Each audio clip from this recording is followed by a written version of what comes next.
Traders, ladies and gentlemen, welcome to the next section on the ISM surveys. Well, I was going to say manufacturing, but it covers both. So we're going to cover both of them, ISM manufacturing and services.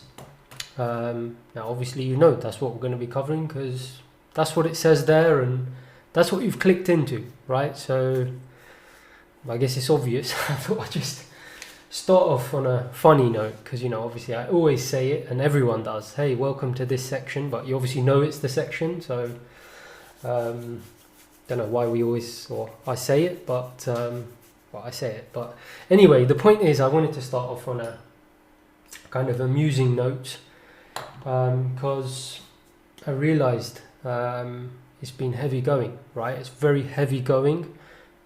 All of this information.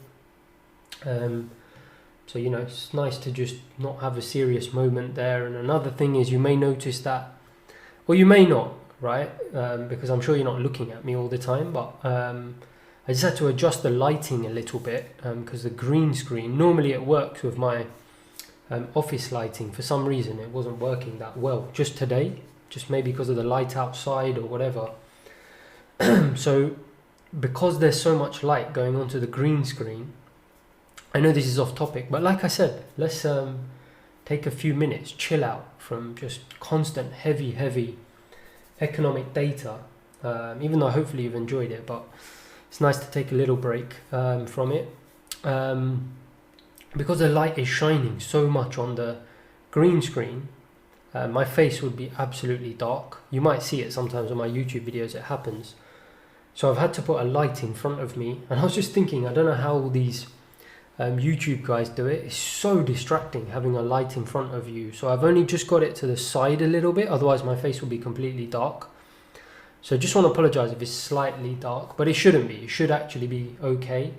But just thought I'd, like I said, keep it real throughout the whole course and just share these things with you, because I'm sure most courses you watch, they won't share these things with you. They try and keep it very perfect, and it isn't by any means. I go through all these things, you know, with the lighting and stuff. So maybe you're happy that I'm, you know, maybe less visible, because I'm sure my face is not the most pleasant face in the world to look at. I'm sure there's many better out there, but it is what it is. You've got me for now, so you've got to put up with me.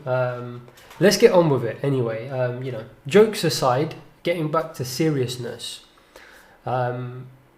And I think the reason I started this off on a bit of a light note is because, let's be honest, it has been heavy going. And I say that because, believe it or not, when I record all these things, and you can see, I don't script them at all, otherwise I wouldn't have said all that nonsense I just said for the first few minutes of this section.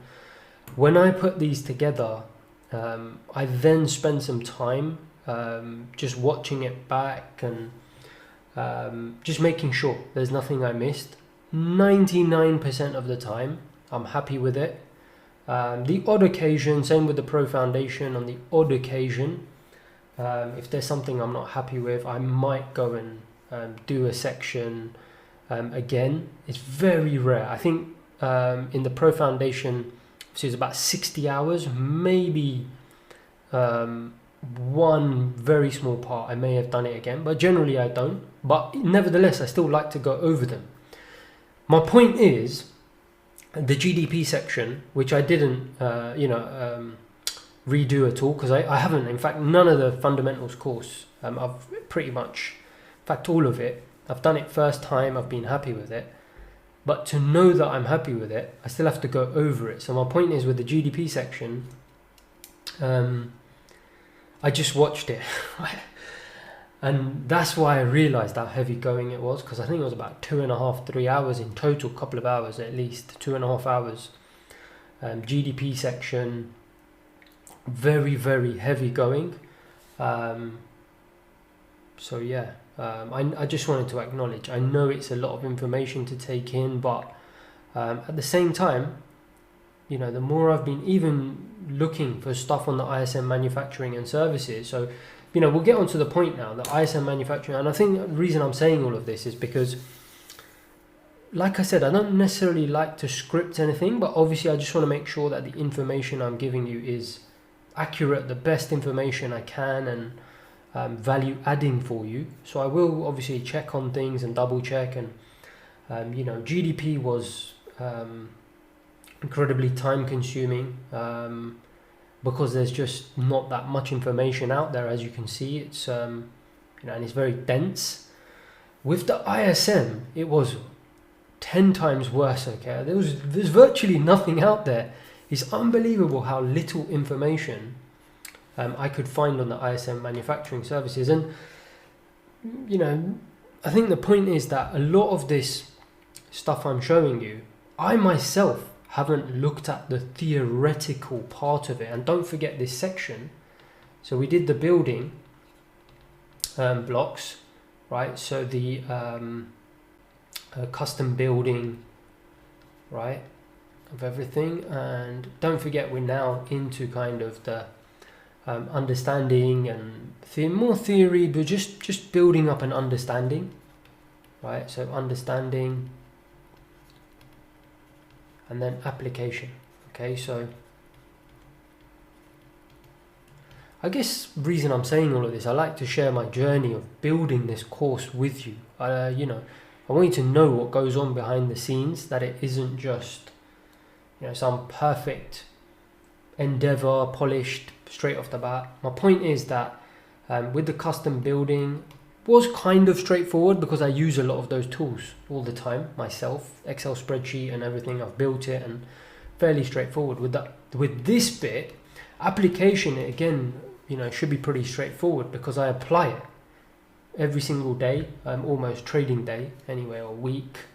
So a lot of that should be pretty straightforward. This section in particular is very, very difficult because it's trying to make you understand the theoretical background, and no one does that. Let's be honest, people just talk straight about the number. Hey, the ISM manufacturing number was 55. No one goes into this bit of it.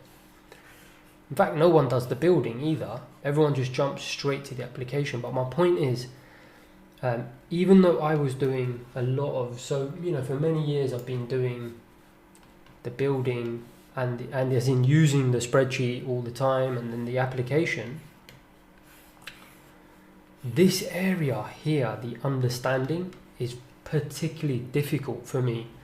Has been pretty difficult bringing this information across to you, because think about it, I don't necessarily look at the theoretical background of GDP, of ISM, of employment. I'm not sitting here teaching people how the building blocks, how it's put together, you're going to see when I explain ISM to you that it's a survey that a purchasing or supply management organization puts together. Big organization, biggest of its kind in the world, and they do a survey basically of purchasing managers, of executives at big companies, the purchasing managers at those companies, responsible for the purchasing, the supply chain basically. And those surveys need some explanation, as in I need to explain to you, hey, this is how the ISM is put together, that kind of thing. So obviously it can be quite detailed. Same with GDP, right, where I had to explain to you, this is how GDP is put together using various approaches, expenditure approach. They also BEA relies on various surveys, in particular from the Census Bureau and other organizations that do surveys, and then they collate all that data together, etc., etc. I had to explain all of that to you, and it's not the type of thing even I'm looking at all the time. In fact, it's been many years since I've looked at that. So look, the point is, I just want you to understand that it's very, I've noticed, I think I've been going on this journey myself, as you are, learning about fundamentals. I've been going on this journey, building this course. And what I've realized is just how bad the information is out there on this bit of it. The actual, what does it mean? What is the ISM? What is GDP? How is GDP put together? How is the ISM I'm trying to make sure it's recording, which it is. How is the ISM put together? You know, how are these data pieces put together? Very, very little information out there. But I'm looking forward to this section. You know, I'm pretty comfortable that I'm going to be able to explain to you better than anything you'll find about ISM. Same with GDP, and what I actually think we should do. And you know, you'll notice this when we go through this section. You're going to notice how little there is about these surveys, ISM, and what it means, and there's just so little out there. You know, and that's not to say that I'm the best or anything, but it actually kind of makes me feel good, because as you know, when I built Pro Foundation, I really wanted to give you something that isn't out there. And what I'm realizing, and it's great and I'm loving it, is that I'm realizing a lot of this stuff that I'm showing you. I mean, the dashboard, we know there's nothing like it out there, because I built it myself and I know there's nothing like it out there. So, you know, with the dashboard section, obviously it's amazing. You're getting something that you won't find anywhere else. I'm actually noticing now, and the application, again, I know that it's going to be an incredible value add for you. It's with this understanding section. Final point I will make, when I came to building this section, I thought it was just going to be a case of, oh, you know what, this will be easy. I'll just get everyone to go and check on the website, the ISM website. They can just see what it is. And obviously, you know, I'm even though I don't do a lot of scripting or research and so on, because I know a lot of this stuff, obviously I want to go on the website and double check before I tell you to do that. When I was going on these websites for the data and so on, I realized how, either like with BEA, is just all over the place, and I had to explain the circular flow of income to you and so on, and there's so much stuff that either it's too dense and it's not properly explained, or there's just all over the place, or you're going to notice on things like ISM, there's just very little out there. So actually, with even this theoretical sections, the understanding element, which we're working on now, so we've just done GDP, we're now going to do ISM. I can't just say to you, hey, go on the ISM website. I'm actually noticing I'm having to spend time with GDP 2.5 hours, with you on this. Maybe, I don't know how long it's going to be. Hopefully not too long as GDP, because it's not as obviously a detailed collection of data as GDP is. GDP encompasses everything possible. This is just particular to a type of information gathering process specific to manufacturing and services sectors, and we're going to see that, and to purchasing managers. But still, you know, I am going to have to explain these things to you. I'm realizing that, and basically it's very tiring. Not that I'm complaining, but I'm kind of realizing what it must be like for you guys. So just wanted to basically go off on a little tangent there and kind of share some of my journey building this course. Being very, very interesting, and to be honest, I love it, because I'm learning a lot myself and getting a nice little refresh, because I haven't actually looked at the theoretical side of a lot of things for probably a good 15-20 years since I started investment banking. So anyway, speech over, let's get into ISM manufacturing and services. Now, I was actually tempted to do a summary of GDP again, but I'm not going to do that, because I do feel, like I said, I was reviewing the GDP content that I built. I was very happy with it. However, I felt that it would have been good to do a nice little recap or a summary in a little bit more of a formal format, just kind of summarizing all the things. And hopefully you would have done that anyway, when I did say to you, go and read those primers and methodology papers and just have a read, okay? I mean, it's not that much, is it? What, 50 pages, 100 pages, or whatever it is. Hopefully you would have got a very good grasp now of how GDP data is collected via the Bureau of Economic Analysis. However, I do feel that it would be good for us to have a kind of summary, just recap, and just make sure that you understand, you know, how does the BEA collect all the analysis, you know, what proportion of it is collected for the first cut of GDP. Believe it's called the advanced GDP, isn't it? So the first car, I think maybe only around 60% of it is using actual survey data, and then around 40% of it is predicted. And just how that process, just a quick summary of how that process occurs, and we're going to do that. But what I decided, I was thinking at the start of this section to do it as part of this, so then we can compare it to the ISM. But what I realized is, we've just had a heavy 2.5 hours on GDP, and I think you need some time to digest. I think you need some time to do some more of your own research and reading, let it settle. But also, I think it's going to be best to do it at the end, because otherwise what will happen is we'll keep referring back to it every time I'm explaining a piece of data on the dashboard to you. And in fact, I just want to make sure that I've got the calendar dashboard in case we need to refer to it. Just make sure I'm not blocking anything. No. Yep. So we've got everything there, just in case I wanted to refer to it. But obviously, just as I should have said this at the start, but obviously I went off on a little bit of a tangent, which hopefully didn't find too boring. But ISM, this is what we're obviously talking about, is these first two that you see here. Very, very important, mainly because of their timing, released very early in the month. Literally the first piece of data, as you know, first business day after the month end. So that is what we're obviously going to be talking about, and we'll discuss that very, very shortly. But yeah, coming back to the point, like I said about the GDP, did want to do it there, but I think we should do it right at the end.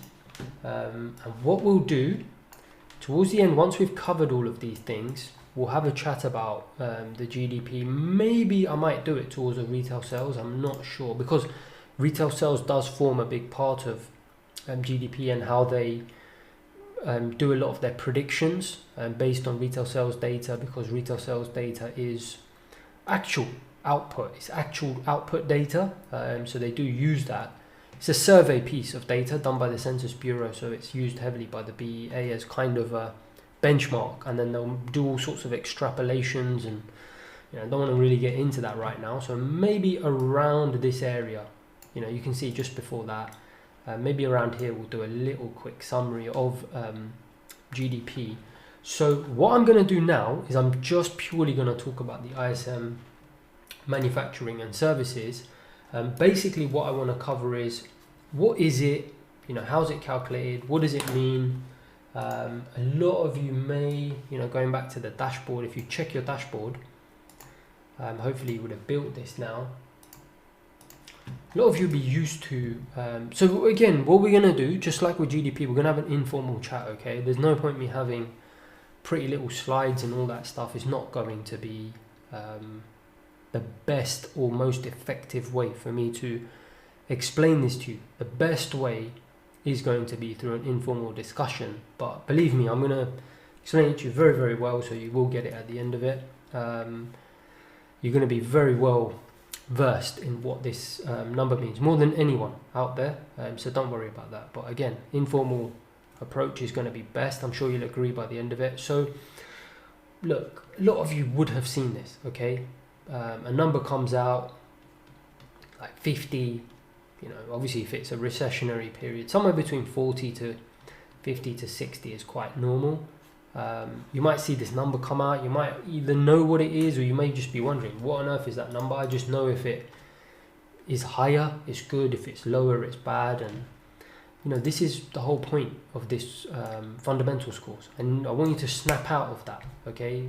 It's not good enough to just say, oh, if it's higher, it's good, if it's, you need to know exactly what does that mean when it comes out at 50 or 60. How is that calculated, right? Do you agree?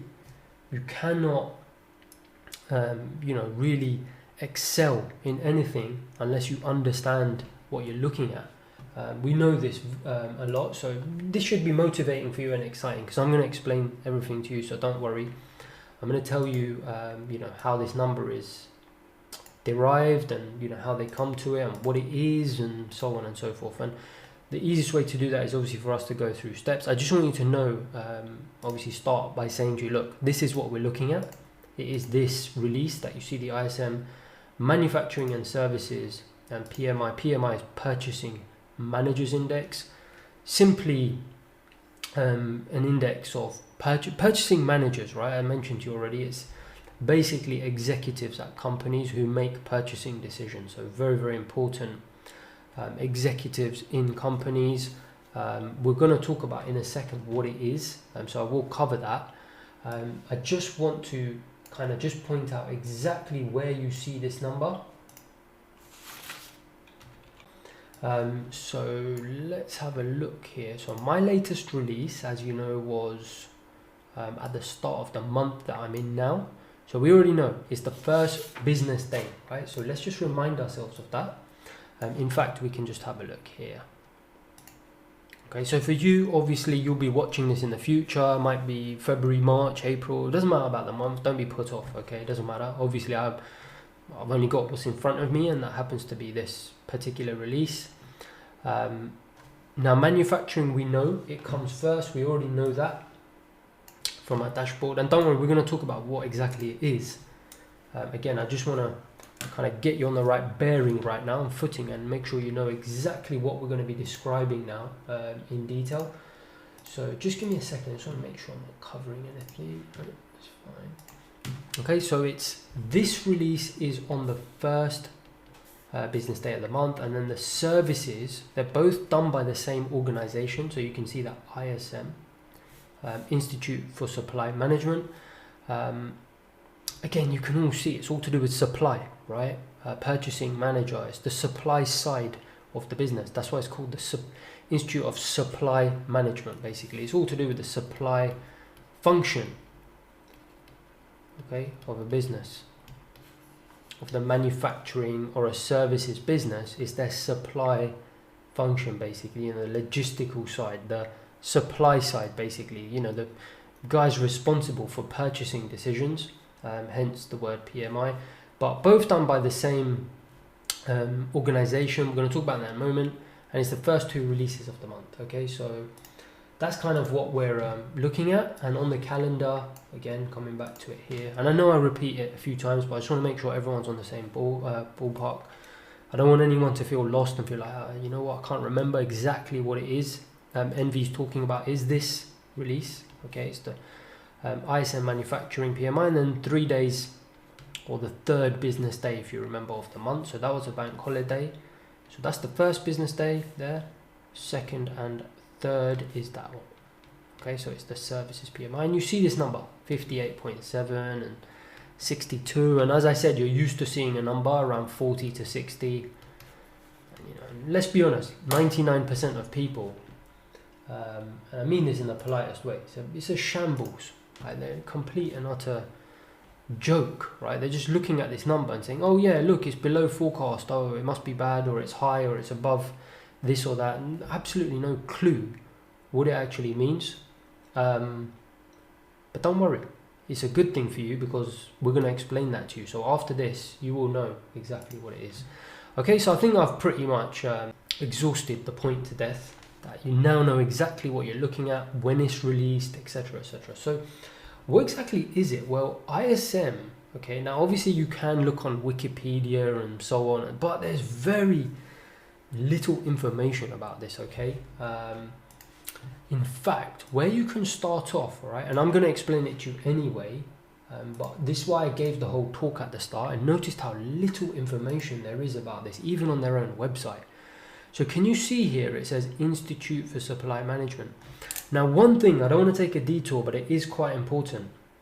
Okay, there are two organizations that release manufacturing data. Okay, now there's another one. All right, if you apply the low impact filter, this low impact, okay, can you see there's a final manufacturing PMI, okay, and it's done by a company called Markit. Okay, so you can see that MARKIT. Okay, now both of these organizations, and I'm going to hide it for a moment,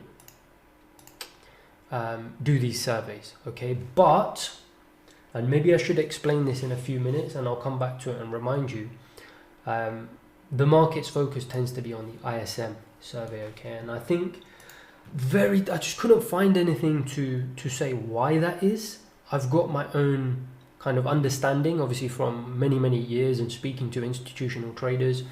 From my understanding, it's because the ISM is a very old organization. So in fact, what we'll do is we'll talk about them, and then it'll become clear to you why the market focuses on this survey. I just wanted to mention it because you may in the future read about the other survey. Probably not so much. It's 99% of the time people, or 99% of traders, are focusing on this ISM, and that's why it's high impact. You can see it's red, whereas the other one is obviously low impact. And in fact, I'll come back to that point in a second. What you can do is you can go to the website, okay, Institute for Supply Management. That is what ISM stands for.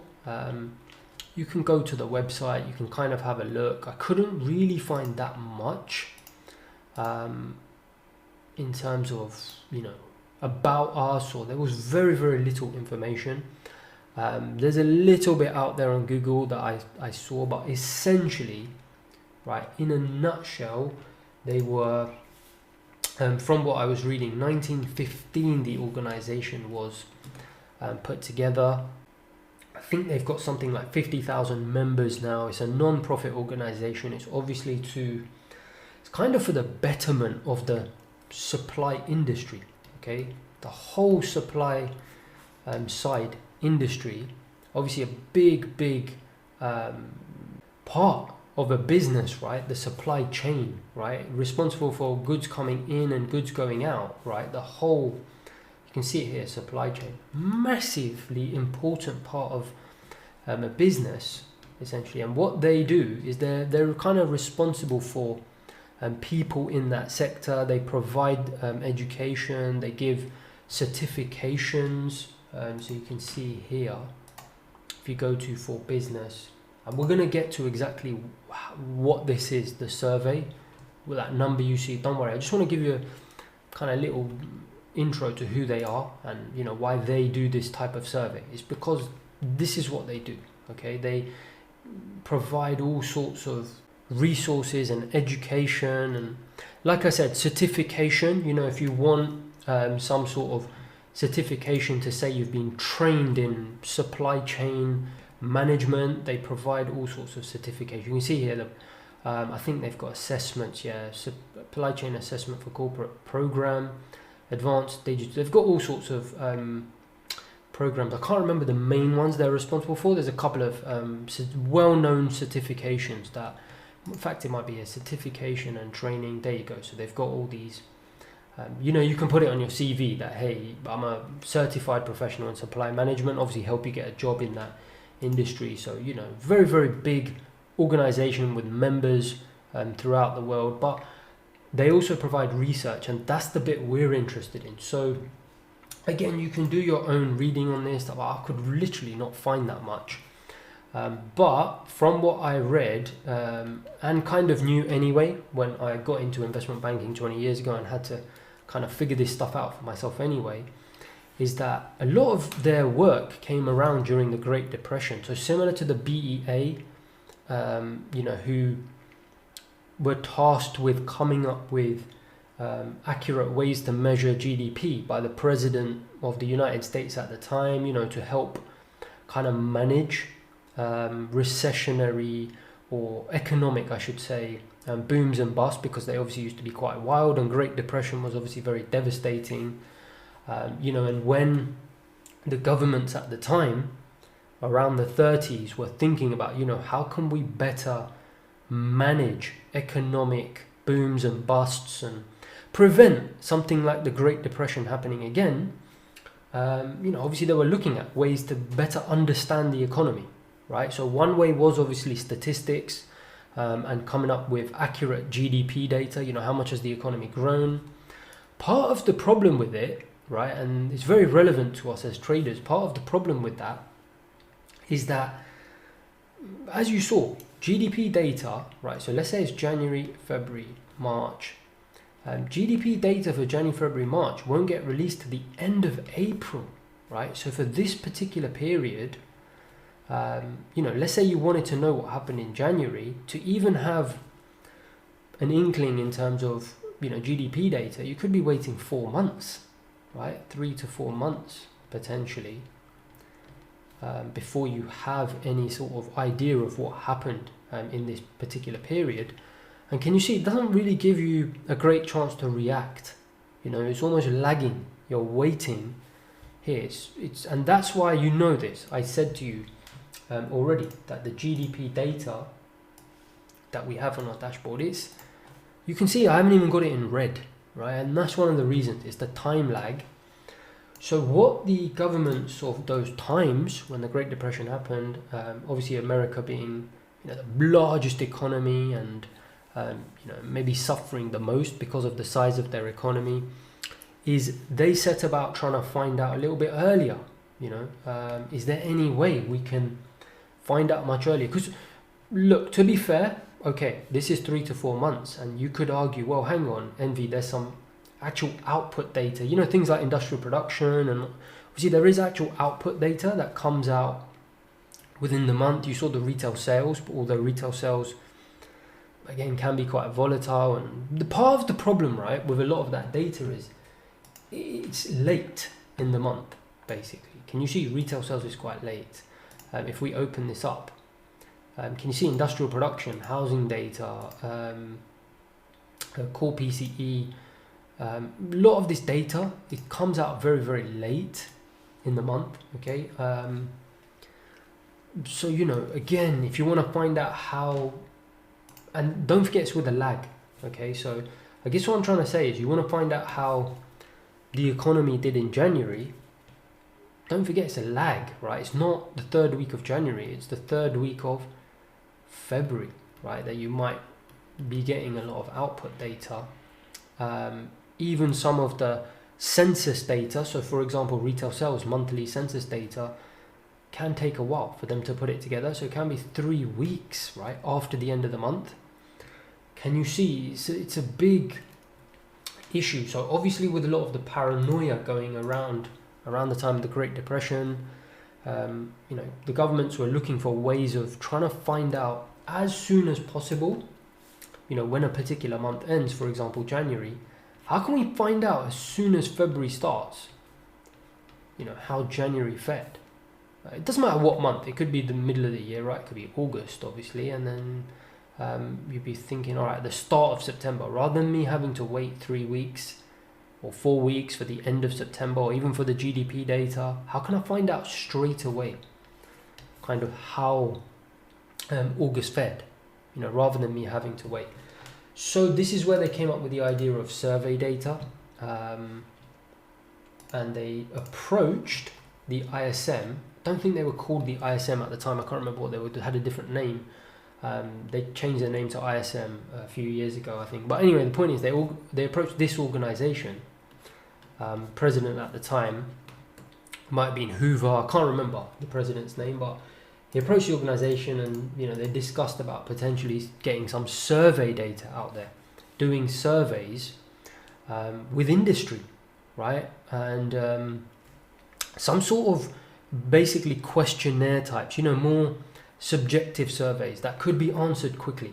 So what they came up with is this method of sending out surveys. So basically the point is, this is what the ISM do, right? And they've been doing it for decades now, since the 1930s, and obviously slightly may have changed the way they do it, but what they essentially do, right? So what is it? They send out surveys to around 400, between 300 and 400 professionals.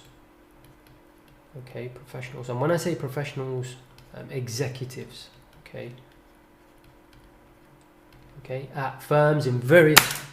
Sorry about that. And I'm not even going to cut that. I'll keep that in there. Just to break it up, right? Because it's getting quite heavy right now with a lot of information. But and that's maybe why the pen dropped out of the hand. But no, on a serious note, 300 to 400 professional executives, professionals or executives at firms, or purchasing managers. Okay. So like I said, people responsible for the supply chain, you know, for goods coming in, goods going out, very, very key pivotal people at certain companies, 300 to 400, they'll send out a questionnaire, to them, okay, and they get responses back.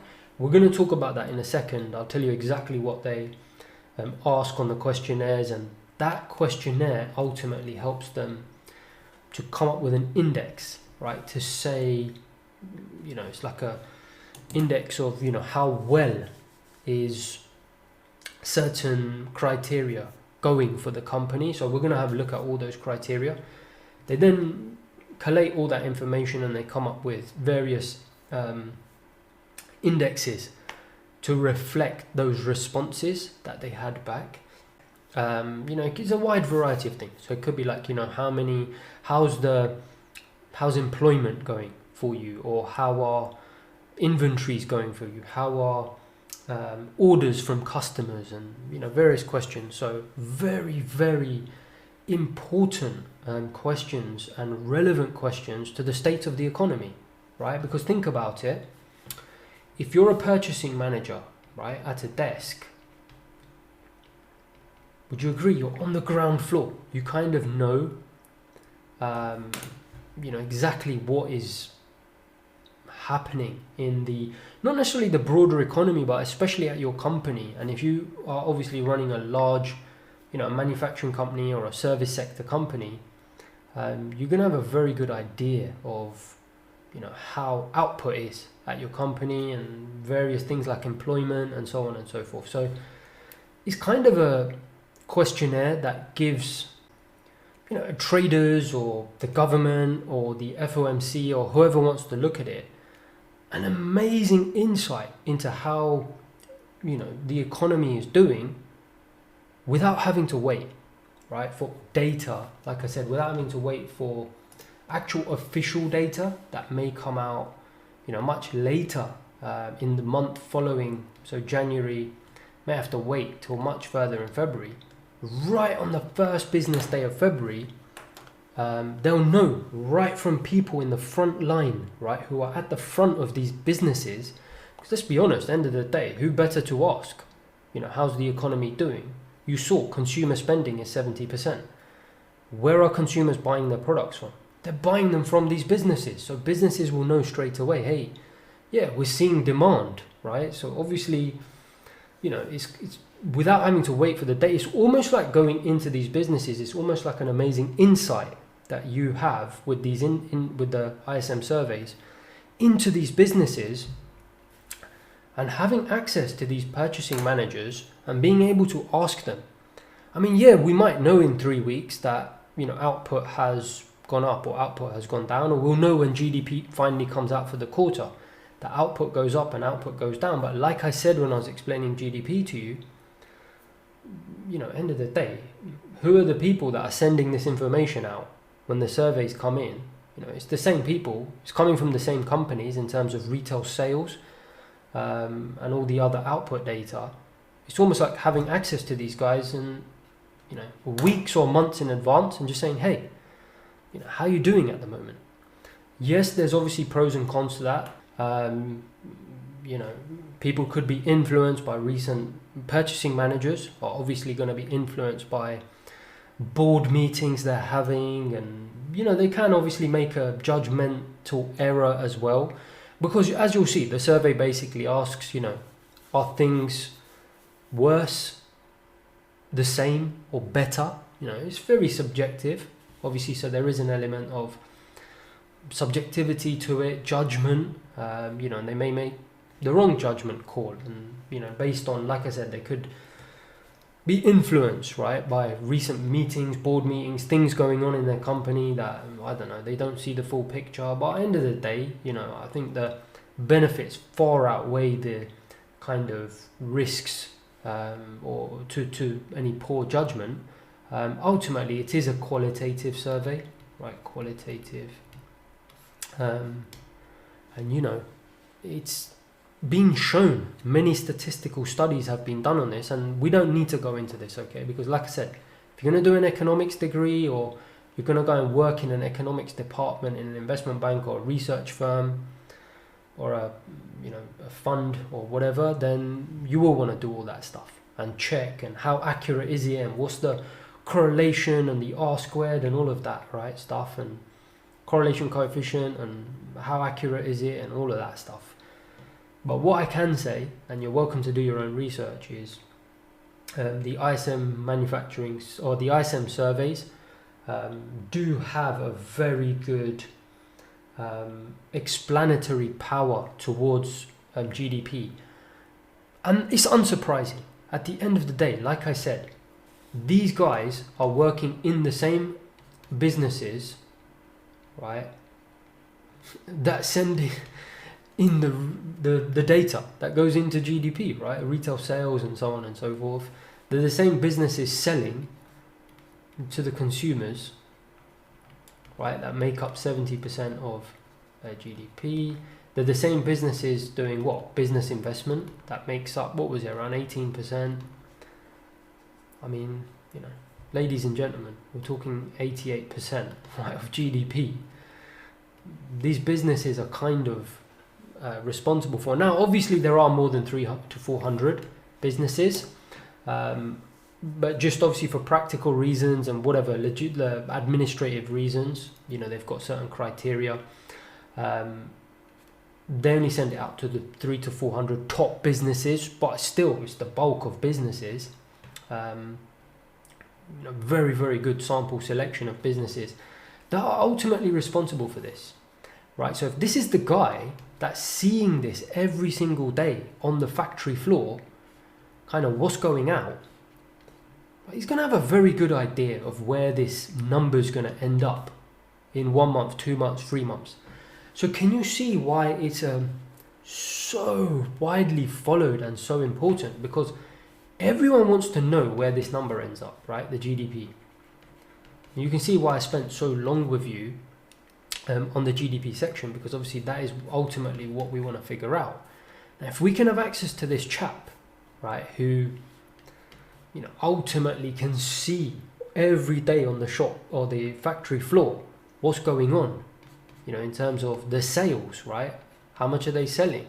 How many people are they hiring at these businesses? You know, these 300 to 400 businesses. This survey will ask him, this purchasing manager, right, PM, as in from PMI. So you notice that I haven't written it here. I don't know if I've written it, but as you know, it's the PMI, so purchasing manager. So this purchasing manager, he's hiring people, right? He's going to know how many people are my business hiring. Are they hiring more people, less people? Again, it's going to give us an idea, you know, of how the economy is doing from so many different angles, right? Just an incredibly important and great way, albeit from a qualitative perspective, of getting a rough heads up or a head start on where a lot of the output data may end up 3 months later. Okay, so I know I took a long time to explain that, but like I said, there's just very little out there. So hopefully that was quite useful for you to understand why it is red, right, on the calendar, why it's one of the most important things we're looking at. I'm just getting the dashboard out. Why it's one of the most important things that traders are looking at, because it's giving them that real head start, right, at the start of the month as to where this may end up. Okay, so hopefully this is just really clear to you, what I've drawn here. Okay, so here you've got kind of the output, the actual, albeit some of it obviously the BEA does estimate, but based on actual survey output data, you know, actual sales and etc., you know, actual output. This, so almost I really should have put this, what I should have done. Okay, he's done it the other way around from a timeline perspective. Let's call it time, and let's put over here GDP. Okay, let's just put some months here: January, February, March, and then obviously in April you get the first GDP for Q1. Obviously Q2, Q3, Q4, doesn't matter, whatever. And let's say this is the purchasing manager at a business. Okay, factory. Okay, he's got eyes and ears, like those are eyes and ears, on what's going on. You know, obviously this business will be selling to consumers and even the government, you know, they'll also be doing business investment, right? So this will all be going on, and then some of this data, obviously in terms of retail sales and similar, I think there are some monthly surveys done by Census Bureau and other organizations in terms of output, kind of investment data and so on, that will come towards the, so for January, right, the data will kind of start to trickle in, you know, to the third week, I would say, okay, of the month, and GDP will be fourth week here. So you can see almost for, you know, as we already know, business investment about 18%, government is about 15 to 18 as well, and then consumers is 17%. So I think this might be 12 to 15%. I can't remember the exact percentages. Obviously that will add up to 100. So can you see this purchasing manager across the top 300 to 400 firms? Just want to make sure this is recording, sorry. Avoid a disaster. Yep, it is. Across these firms, he's going to have insight into all of this stuff that's going on that will eventually be released as output data, right? In these, for January, in third week of February, as you've seen, things like industrial production and, you know, retail sales and so on and so forth.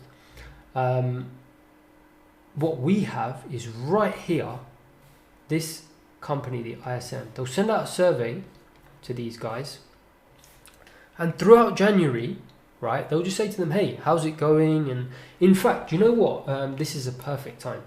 So you can see why the GDP data, which is actually this business investment, government, consumer spending, you know, C plus I plus G basically, plus net exports, okay. This data gets released here, okay. What the survey does is basically asking him right now, you know, what's your kind of view on these kind of things? Can you see why the government approached them in the 1930s and said, look, do you know what, we don't want to wait until the actual data is released. We want to have a clue through the period, and actually even every month as soon as possible for the prior month.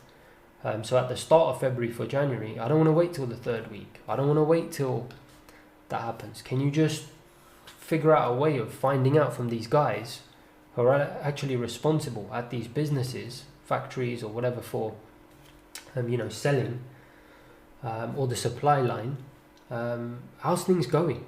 Because maybe we can get an early indication of what output's going to be, okay, and you're getting it here. That's why I redrew this, because I wanted to do it in terms of time.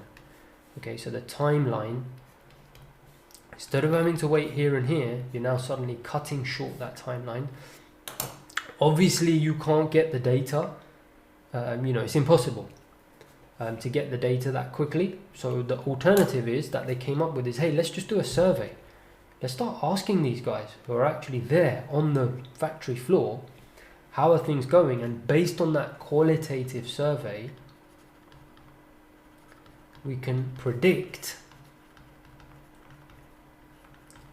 the quantitative outcome, the actual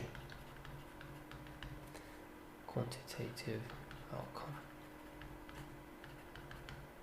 Okay, now I think you get it now.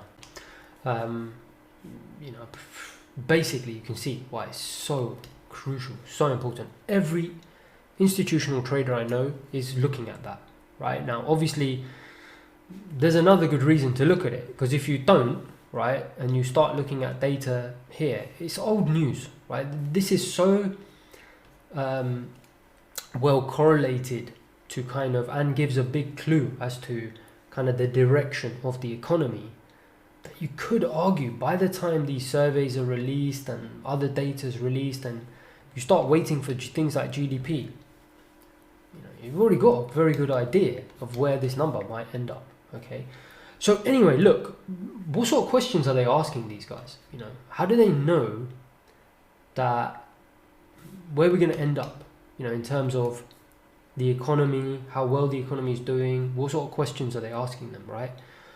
This is an area I've also found is very little information out there and just not really understood that well and not appreciated, especially in the retail sector. Again, I'm not bashing retail traders, but it's true. I don't think many people realize or have a clue that it is not, manufacturing index is nothing to do with, basically it's not one survey. I don't even know if many people realize it's a survey, but anyway, it's not one question that then results in this number. This is actually a composite of all the questions put together. So let's actually go and have a look at this. So